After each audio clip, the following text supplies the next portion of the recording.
They blocked the road. Engines still running. 50 men watching.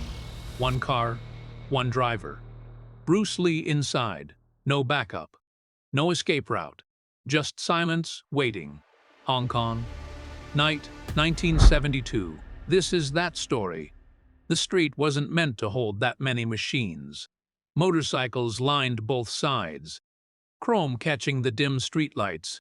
Exhaust smoke hanging low, thick, unmoving. Helmets off, faces visible. Some smiling, some not. Every single one of them looking at the same thing. A black car. Engine off. Driver still inside. Bruce Lee. He had been followed for 3 blocks. He knew it. The first bike appeared behind him at a red light. Then another. Then 5. Then too many to ignore. They didn't rush him. They didn't attack. They just followed. Patient. Deliberate. Waiting for the right place. This was that place. A narrow stretch of road. Closed in. No traffic. No witnesses close enough to matter. He stopped the car himself. That was the first thing nobody expected. Inside the car, Bruce sat still. Hands on the wheel. Breathing steady. Eyes forward. Not panicked. Not rushed. Thinking. He could reverse. Maybe. Push through. Possibly. But that wasn't the real question. The real question was, why? Why follow him? Why surround him? Why now? Outside, one of the bikers stepped forward. Tall. Heavy build. Leather jacket. Slow walk. Confident. He tapped the hood once, then leaned closer to the windshield. Get out. No shouting. No chaos. Just a command. Inside, Bruce didn't move. Not yet, because this wasn't new to him. Not the danger. Not the tension. Not the moment where everything slowed down. That he had lived before. Long before the movies. Before the fame. Before the name meant something. Back when he was just a young fighter in the streets of Hong Kong. Back when survival wasn't theory. It was practice. He had fought in alleyways, rooftops, schoolyards, places where rules didn't exist and respect wasn't given. You earned it, or you lost everything. Bruce Lee was not built in studios. He was built in conflict. Born in San Francisco, raised in Hong Kong. A boy who learned early that size didn't matter. Titles didn't matter. Only one thing mattered. Timing. Precision. Control. He wasn't the biggest. He wasn't the strongest. But he was faster. And more importantly, he understood something others didn't. Water. Be formless. Be adaptable. Be ready. That philosophy wasn't poetry. It was survival. By the time he was a teenager, he had already fought dozens of street battles. Not organized. Not recorded. But real. Too real. His parents saw where it was going. And they made a decision. Send him away. America. A fresh start. A chance to rebuild.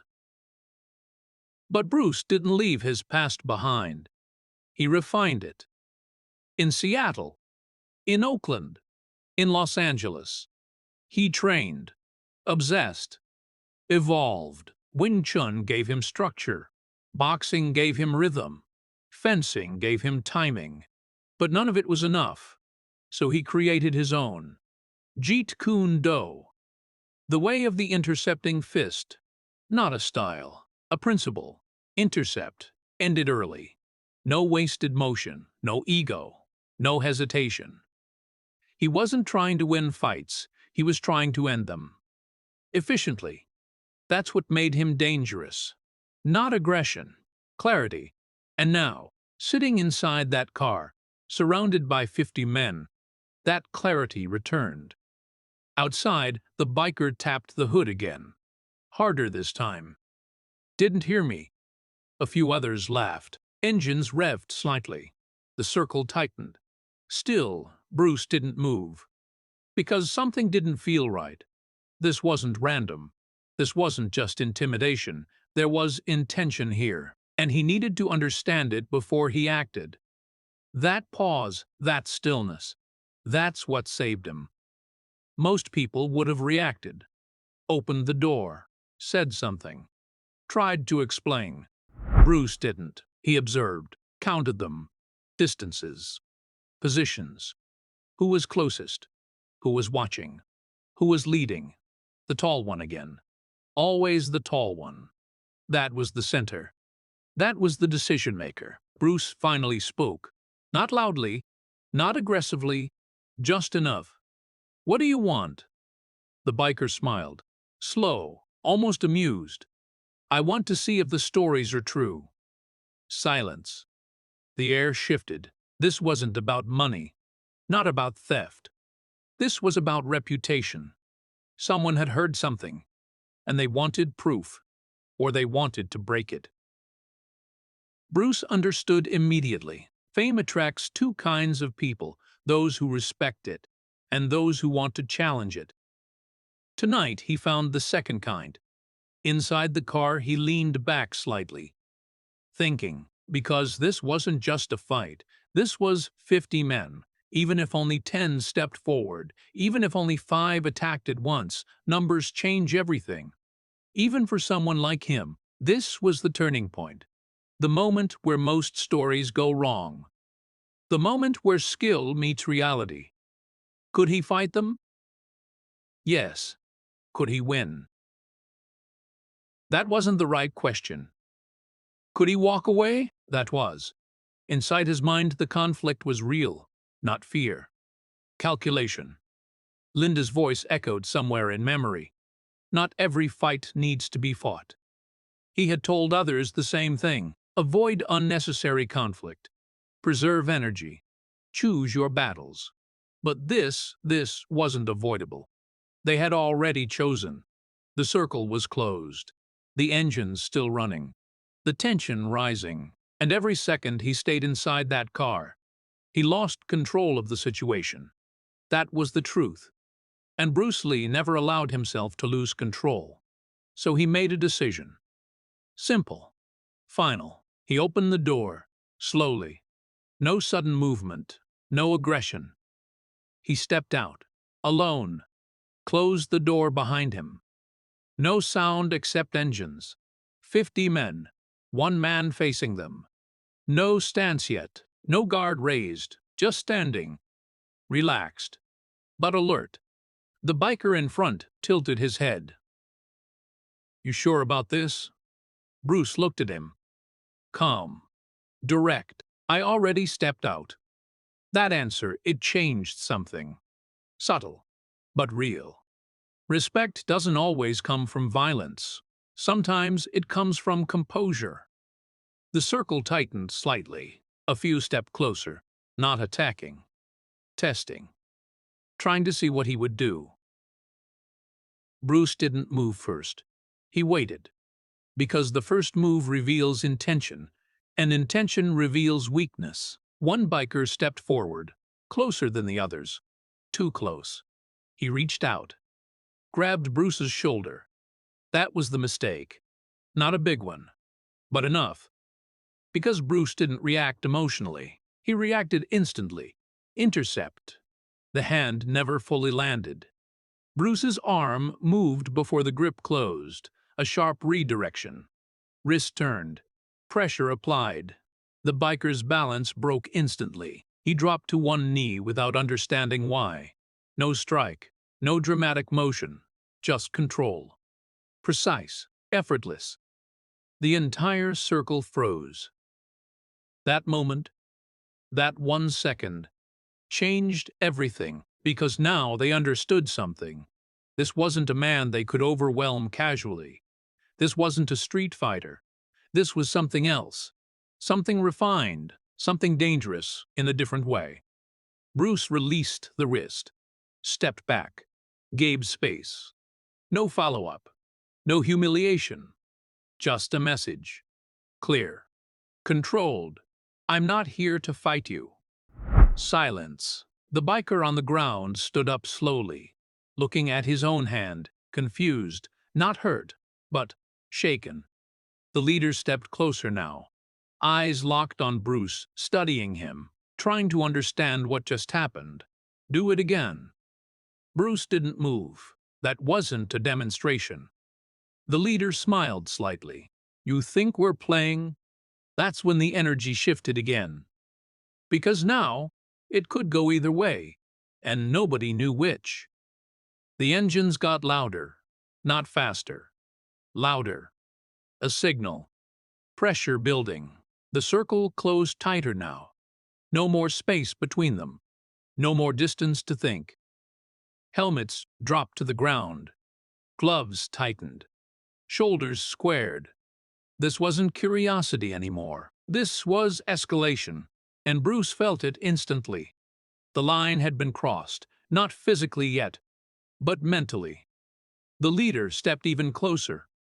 Close enough to feel breath, close enough to test boundaries. You embarrassed him, he said, nodding toward the man Bruce had just controlled. Now you fix that. Bruce didn't answer. Because words wouldn't fix this. Only direction would. And direction required clarity. Inside, his mind slowed everything down, every movement around him, every shift in weight, every glance between the men. Who was ready? Who was hesitant? Who wanted this and who didn't? Because not all 50 were the same. Some were here for a show. Some were here for a fight. And a few were dangerous. Those were the ones that mattered. Bruce adjusted his stance slightly. Not obvious, just enough. Weight balanced. Lead foot light. Hands loose, not raised. That was important. Raised hands signal fear. Loose hands signal control. The leader noticed. Of course he did. You think you're better than us? Bruce shook his head. No. A pause. Then, I think you don't understand what you're doing. That answer landed harder than any strike. A few of the men shifted, not comfortable, because arrogance expects arrogance in return. But calm creates doubt. The leader's smile faded slightly. Then, explain it. Bruce took a breath. Not deep, not dramatic. Just enough. If this starts, it doesn't end the way you think. Silence again. But different this time. He wasn't threatening them. He was warning them. And that distinction, that's what created tension. Because a threat invites challenge. A warning invites reflection. For a moment, just a moment, it almost worked. Almost. But ego doesn't like being interrupted. The leader stepped forward again, and this time he pushed, hard, chest to chest, a test, a line drawn. Bruce didn't step back, didn't step forward. He absorbed it, like water. The push had no effect. That alone changed the atmosphere. Because now they knew. This wasn't just technique. This was presence, real presence. The kind that doesn't move unless it chooses to. The leader's voice dropped. Low. Serious. Last chance. Bruce looked at him. Direct. Unblinking. There doesn't have to be a first. That was it. That was the moment. The tipping point. And everyone felt it. No more space left. No more words left. The next move would decide everything. One of the bikers behind stepped in too fast, too emotional, too eager. He swung. Wide. Heavy. Heavy. Untrained. That was the second mistake. And this time Bruce moved fully. Intercept. The strike never landed. His body shifted a few inches. That's all it took. His hand snapped forward. Not a punch. A straight lead. Fast. Precise. It stopped inches from the man's face. Didn't hit. Didn't need to. The air pressure alone made the man flinch. Eyes closed. Balance broken. Fear triggered. Bruce pulled back instantly. No contact. No damage. Just demonstration. But that demonstration. That's what ended it. Because now everyone understood. He could have hit him. He chose not to. And that choice, That's what separated him. Not just skill. Control. The circle loosened. Barely. But enough. And Bruce saw it. This was the window. The only one he would get. Because fights aren't won by dominating. They're won by shifting momentum. And momentum had just shifted. He stepped forward. Not aggressive. But intentional. Straight toward the leader. That surprised them. Because they expected retreat, not advance. Bruce stopped inches away. Close again. Same distance as before. But now, the energy was different. You wanted proof, Bruce said. Calm. Steady. You saw it. No anger, no pride. Just fact. The leader stared at him. Long. Silent. Processing. Behind him, the group waited. Because now, they weren't deciding individually. They were waiting for him. And he knew it. That kind of responsibility changes a man, even a dangerous one. He looked around briefly, at his own people, at the one who swung, at the one who dropped earlier, at the others who were no longer smiling, then back at Bruce. Something shifted. Not defeat, recognition. "You're not normal," he said quietly. Bruce shook his head. "Neither are you." That answer, that was the bridge, because it didn't separate them. It connected them. Different paths, same fire, same need to prove something. The leader exhaled slowly, then stepped back. Just one step. But that step broke the circle. Engines lowered. The tension cracked. Not gone, but fading. He raised his hand slightly, a signal. The others followed. One by one, they stepped back. Space returned. Air returned. Control returned. The leader looked at Bruce one last time. "You walk back to that car," he said, "and we let you leave. A test. Final. Not of strength. Of composure." Bruce didn't hesitate. Didn't rush. He turned his back. And that's the part most people don't understand. Turning your back in a situation like that is the highest form of trust. Or the greatest risk. He walked. Calm. Steady. Every step measured. No sudden movement. No looking back. Because looking back shows doubt, and doubt invites action. He reached the car. Opened the door. Paused. Just for a second. Not out of fear. Out of awareness. Then he got in. Closed the door. Started the engine. The sound cut through everything. Clean. Controlled. He looked forward. Not at them. Not in the mirror. Forward. And drove. Slowly. Not speeding away. Not escaping. Leaving. That distinction mattered. The bikers didn't follow. Not this time. Because something had already happened. Something they didn't expect. They didn't break him. And he didn't break them. He changed the outcome. Without fighting. Without dominating. Without proving anything the way they expected. But what most people miss is what happened after. Because moments like that don't end on the street. They continue. Inside. Later that night, Bruce sat alone. No cameras. No audience. No pressure. Just silence. And reflection. Because even when you win, you ask questions. Could it have gone differently? Did I risk too much? Was that the right choice? That's what made him different. He didn't celebrate survival. He studied it. Every angle. Every second. Every decision. And he came back to one thing. Control. Not control over others. Control over himself. Because that's the only control that lasts. He once said, "The greatest fight is the one you avoid." But that night, he didn't avoid it. He redefined it. He stepped into conflict and removed the need for violence. That's harder than fighting. Much harder. Because fighting is instinct. Control is discipline. And discipline, that's rare. Years later, when students asked him about fear, about being surrounded, about overwhelming odds, he didn't tell them to be stronger. He didn't tell them to hit harder. He told them something simpler. Don't meet force with force. Pause. Meet it with understanding. Because most fights aren't about fighting. They're about ego. And ego is predictable. Ego wants reaction. Ego wants escalation.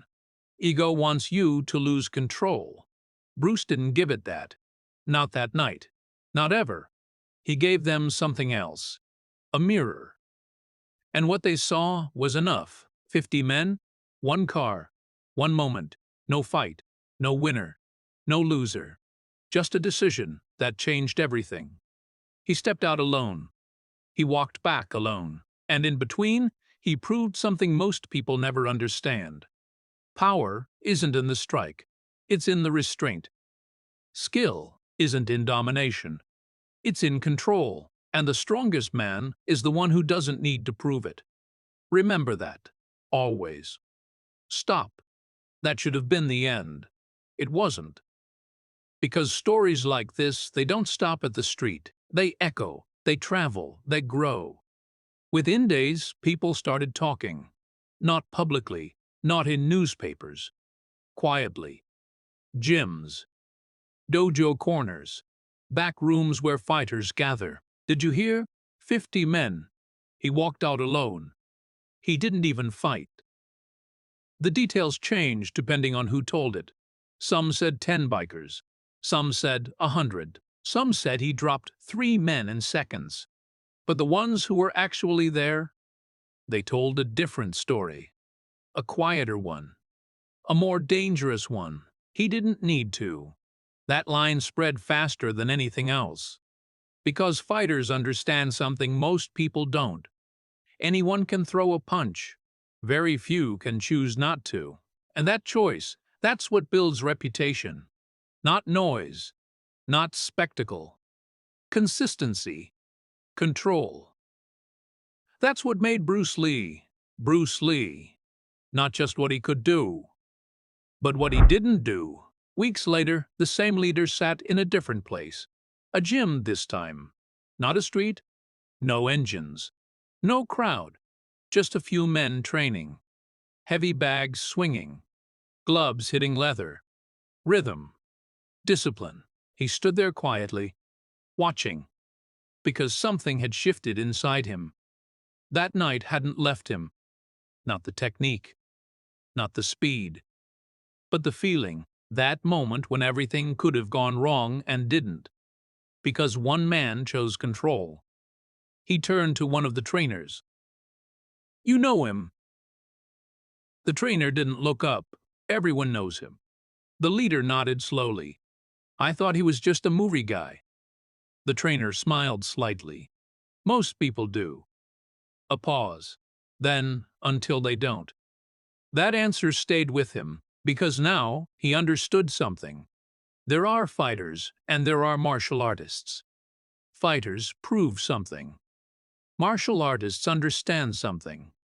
That difference, it changes everything. The leader picked up a pair of gloves, not aggressively, not to challenge, to learn.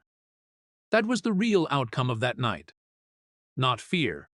Transformation, because when real control meets uncontrolled force, it doesn't always destroy it. Sometimes it redirects it. Back in Bruce's world, nothing changed on the surface. Filming continued. Training continued. The same routines. The same routines. The same discipline. But internally, he refined something. Because even for him, that moment mattered. Not because of the danger, but because of the choice. He could have ended it quickly. He knew that. Anyone who understood his speed, his timing, his precision, knew that. But he didn't. And that decision reinforced something deeper in him. Jeet Kune Do wasn't about winning fights. It was about removing unnecessary ones, intercepting not just punches, but intention, ending conflict before it begins. That's a higher level, and very few ever reach it. One of his students asked him once, "What if they attack anyway?" Bruce looked at him. "Calm. Focused. Then you finish it. Simple. Direct. No philosophy. Because philosophy doesn't replace action. It guides it."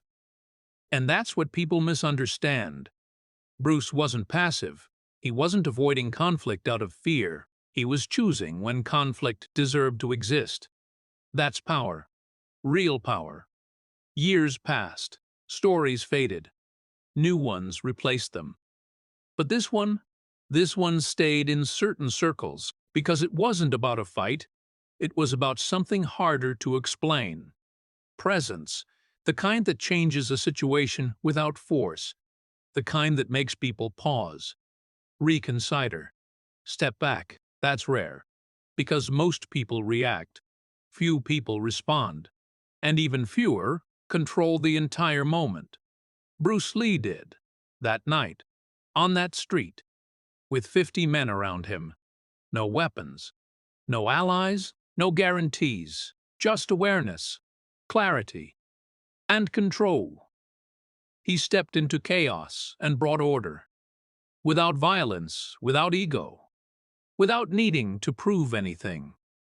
That's why the story lasts. Not because of what happened, but because of what didn't happen. If you look closely, there's a pattern in all of this. It starts the same way. Tension, challenge, pressure. And it ends the same way. Choice. Always choice. Because in every moment like that, you have two paths. React. Or respond. React, and you become part of the chaos. Respond, and you control it. Bruce chose the second, every time. That's why his legacy isn't just about fighting. It's about understanding. Understanding yourself. Understanding others. Understanding when to act and when to hold. Because holding is harder than striking. Anyone can lose control. Few can keep it. 50 bikers. One man. No fight. No victory. No defeat. Just a moment where everything could have gone wrong, and didn't. Because one person refused to let it. He stepped out alone. He walked back alone. And in between, he showed something most people spend a lifetime trying to learn. You don't need to win to prove you can. You don't need to fight to show strength. And you don't need to dominate to be respected. Power is quiet. Control is invisible. And true strength is choosing when not to use it. Remember that. Always.